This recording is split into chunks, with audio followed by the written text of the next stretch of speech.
Welcome to this explainer. Today, we're diving straight into a massive tactical evolution in modern football. We're looking at how Mikel Arteta's Arsenal has totally reinvented midfield dominance. And here's the crazy part. They've pulled it off without those traditional, bruising defensive midfielders we usually see anchoring top-tier teams. Instead, it's all about something way more cerebral. So, to really understand Arsenal's ridiculously high-pressure success metrics, we have to ask what sounds like an impossible question. How does one single player control all 21 other players on the pitch? We're talking about Martin Odegaard, of course. How does he manage to dictate the entire game state, the tempo, and the positioning of both teams without even needing to make a tackle? Section 1. The midfield conductor. Redefining the attacking midfielder. All right, let's get into this by fundamentally rethinking what a traditional number 10 actually does in Arteta's system. Because look, if you evaluate Odegaard on classic metrics alone, you are entirely missing the point. While your old-school number 10 is hyper-focused on the final ball and scoring goals, Odegaard operates way more like a musical conductor. I mean, think about it. A conductor doesn't actually play an instrument, right? But they control the whole orchestra.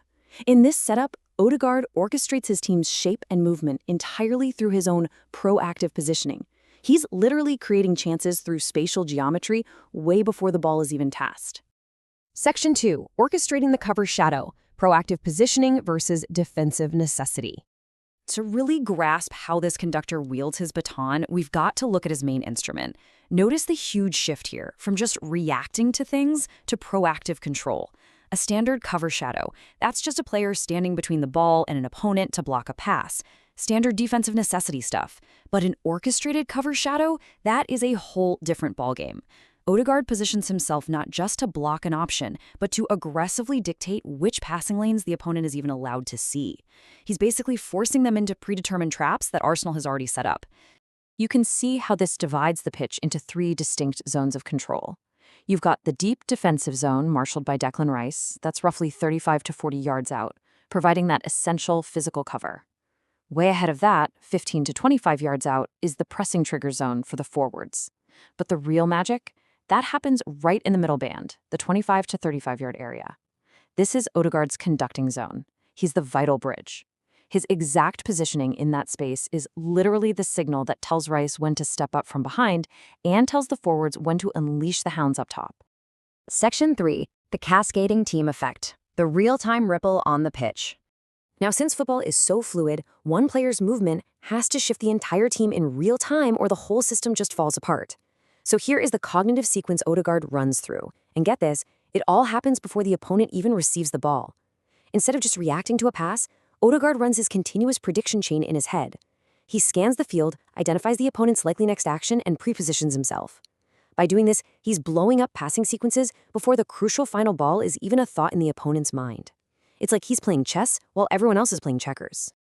And this perfectly illustrates the magic of that cascading effect in practice. Imagine Odegaard shifts just 5 yards to his left. That tiny movement, it acts like a megaphone to the rest of the squad. Declan Rice instantly sees this and covers the new gap. The fullbacks see it and they push higher. The left winger recalibrates the pressing line.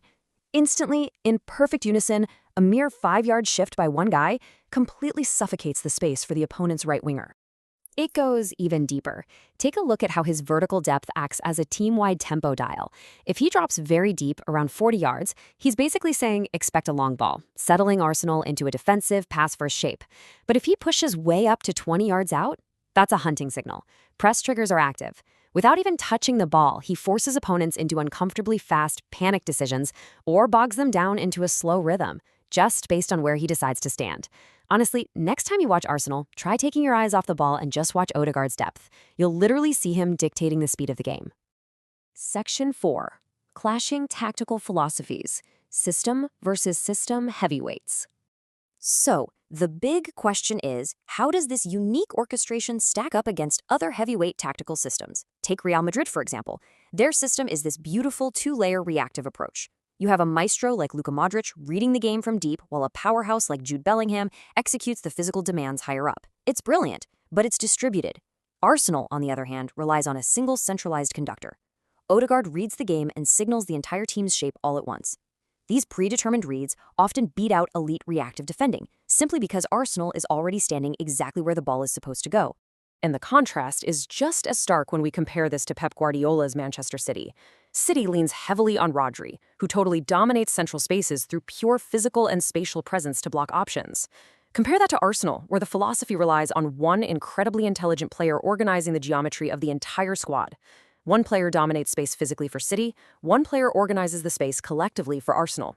What really makes Odegaard's role so lethal, though, is how adaptable it is.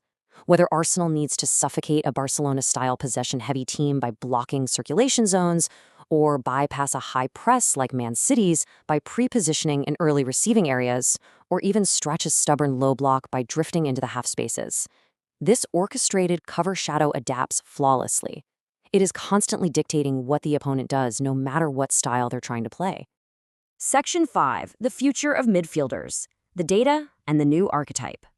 Now, tactical theory is all well and good, but the data proves exactly why Arsenal's possession through positioning model is so devastatingly effective. Just look at these defensive metrics.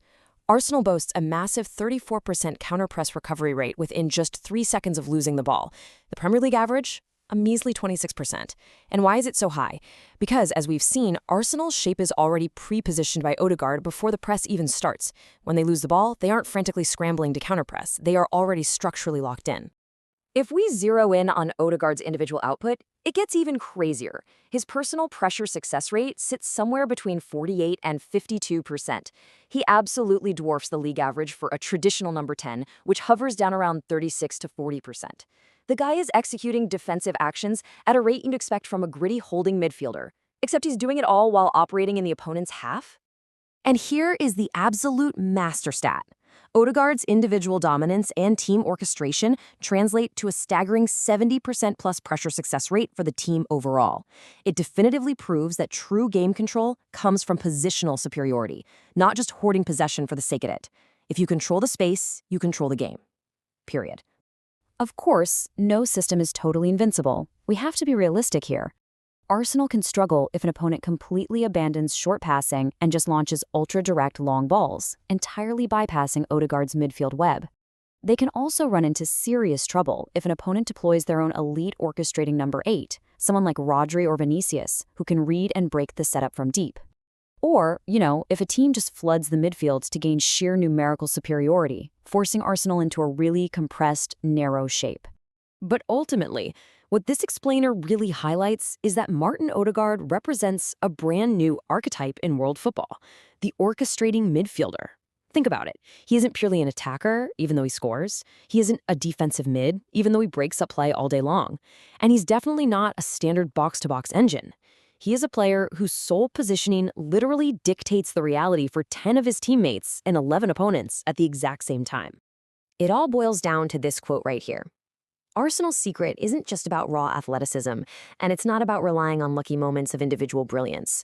Mikel Arteta has built a scalable, highly effective defensive structure that controls games from the inside out, and it is completely built on coordinated intelligence through positioning. Which leaves us with a pretty massive final question to chew on.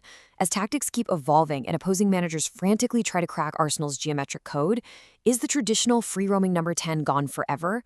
Are incredibly intelligent spatial orchestrators like Martin Odegaard the absolute unavoidable future of elite football? It is a thrilling tactical frontier, and it's completely changing how we watch the beautiful game. Thanks so much for joining me for this explainer. I'll see you guys next time.